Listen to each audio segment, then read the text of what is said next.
And I think that is so important that, like, as Christians, we're genuine.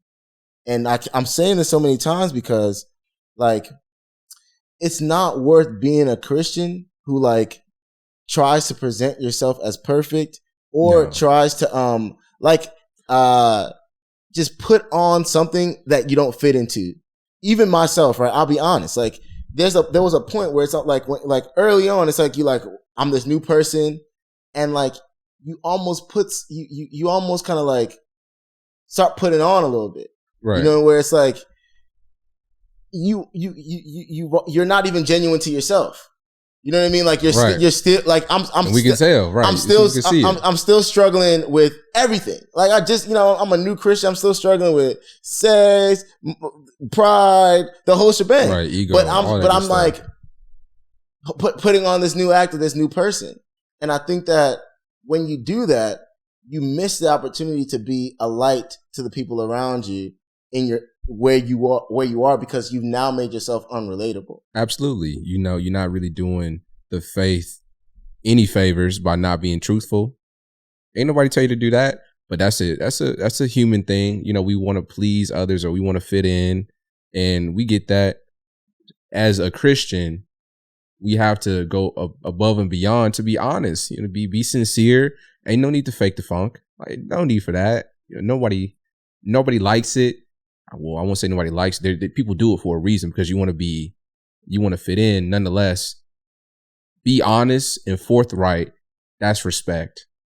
If you lie about it, you're going to set yourself up for failure. But not only yourself, now you're misrepresenting, that faith that you feel, right? And it's just going to propagate. And I mean, just to piggyback, you're also like, that life is not sustainable. No. And it's not fulfilling. And you're almost doing it, like, not for the wrong reasons, but it's just not a sustainable approach at all. But what's interesting, like, kind of going back to like public knowledge, I do think that's something that's very important to understand. Like, I'll say it like this: part of the reason why certain information needs to be public knowledge is because the more you understand about being a believer in Christ, the more you also can better analyze what's happening.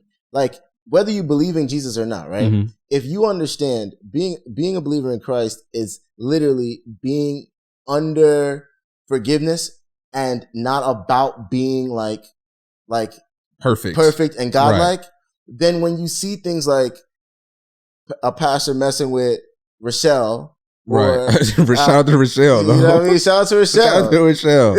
Yeah, wow. But I just say like Rochelle, like, but when you see things like that, right? It's like, you can analyze them from a perspective of like knowledge and knowing, being a believer in Christ isn't about being perfect. He could still represent the faith. I mean, you're not supposed to. You can't represent the faith. Don't do that. And be with Rochelle at the same time. Leave Rochelle alone.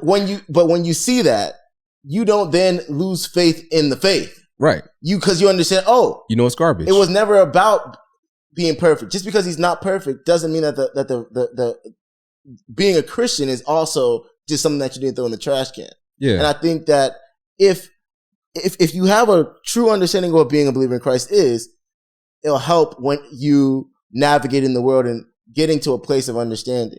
Yeah, for sure. When things like that happen, there's no Houdini.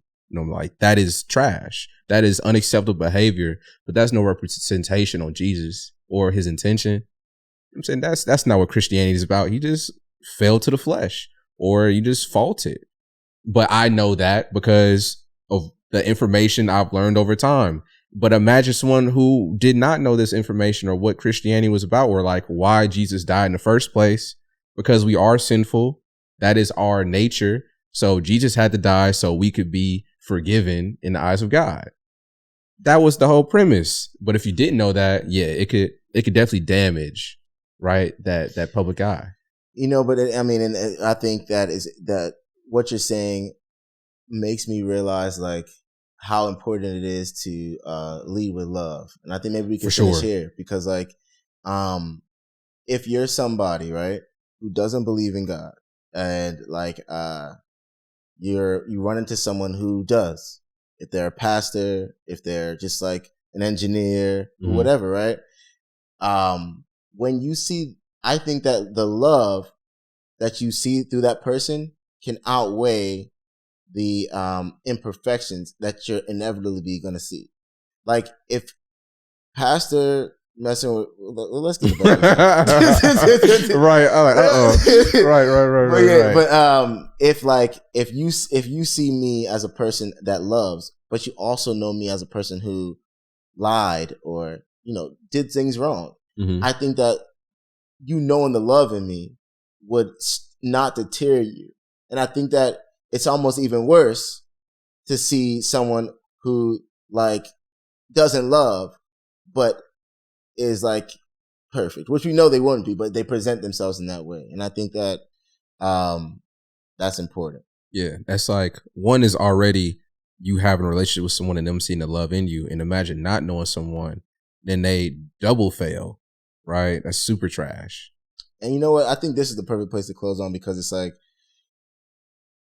everybody right now is in a place where, like, especially when you don't believe in God, right? You're in a place where you need love. Everybody needs love. Always. And I think that if it's so important that people, of course, connect with God, but I think if there's one thing that you should at least know is being a believer in Christ is literally a journey of loving better. That's literally all it is. Right. Like unconditional love. You literally just get closer and closer to loving the world better.